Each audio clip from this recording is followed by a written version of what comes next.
Hey y'all, we're going to talk about tip number 9, investing in a sturdy survival knife today.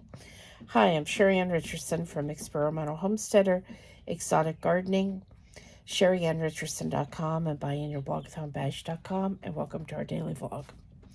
As you can hear, my voice is wanting to go in and out. And we have the chicks back in the house. Imagine that. Um, Before we get started, I'll tell you a little bit about that. We are actually going to have a freeze tonight here.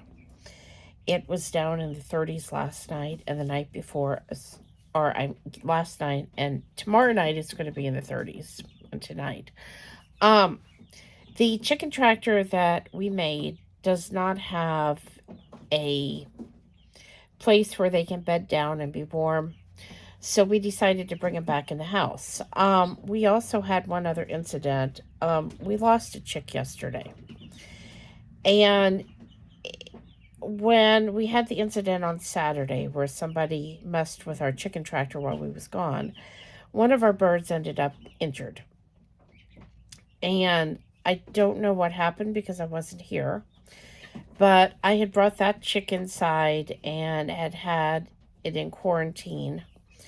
And I don't know if it was him or her, but that chick passed away. So, it was definitely from injuries it sustained. And like I said, I don't know what happened. It had a lot of blood on it, a lot of feather loss. And that was actually outside of the chicken tractor, not inside. So it wasn't a matter of the other birds just picking on it. Anyway, on to today's task. These are the 50 survival prepper tasks for beginners, and we are on task number 9, which, as I said, is invest in a sturdy survival knife for multi-purposes.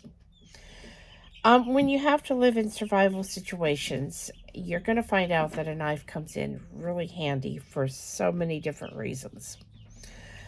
From skinning animals you've killed for meat to whittling wood, and even as a defense mechanism, knives are an important tool.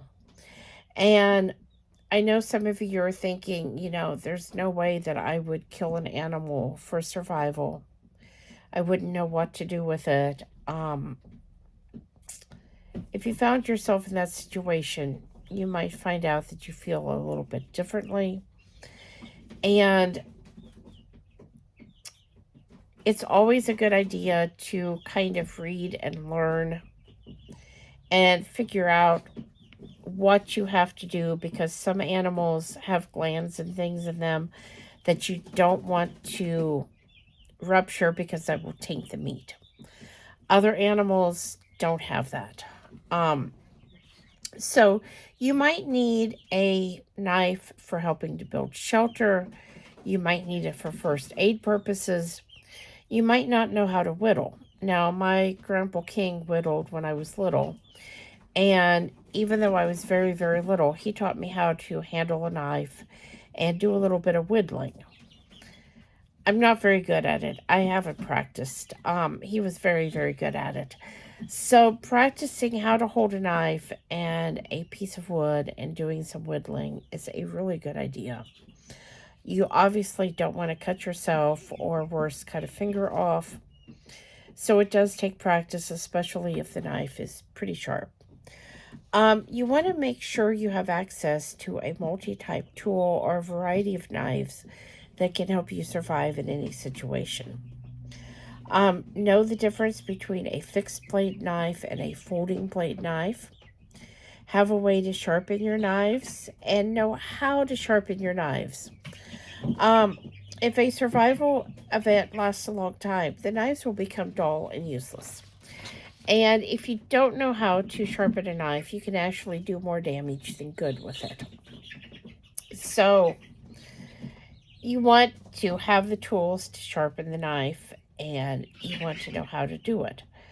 Now, some of the tools are really pretty easy to use. Other tools are going to take a little bit of skill.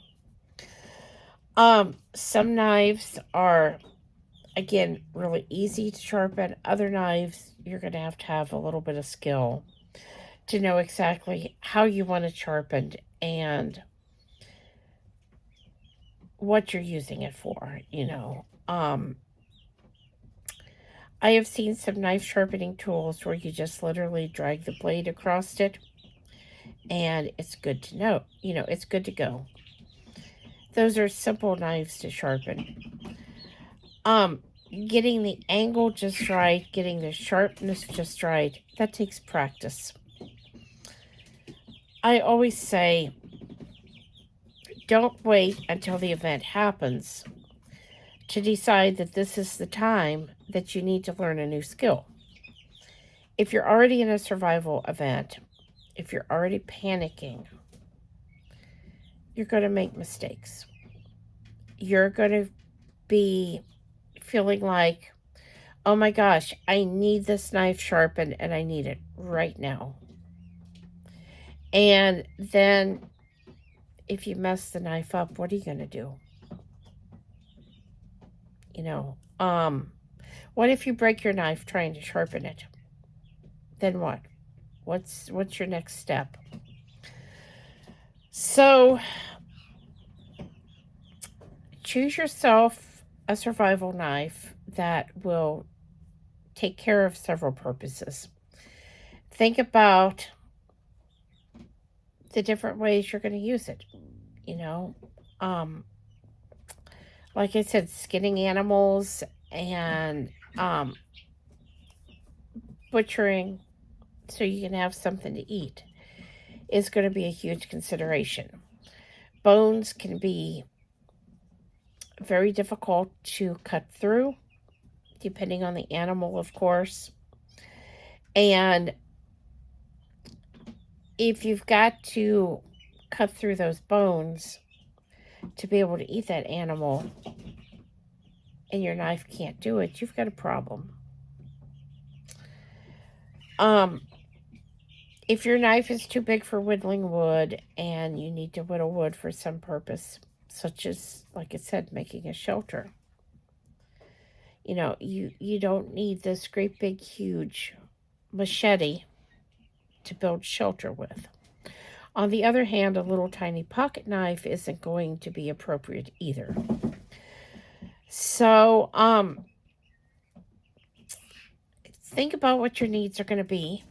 Maybe you are going to have 2 or 3 knives to meet all of your potential needs. Don't buy the cheapest one out there.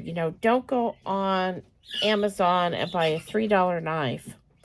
And if you can even buy a $3 knife, I don't know. But, don't buy the cheapest knife there is and then expect that to actually hold up. You don't have to buy the most expensive knife either. You need to look at the reviews. You need to see how many positive, how many negative, how many of those reviews are from influencers. Now, I will tell you, I have done plenty of reviews as an influencer.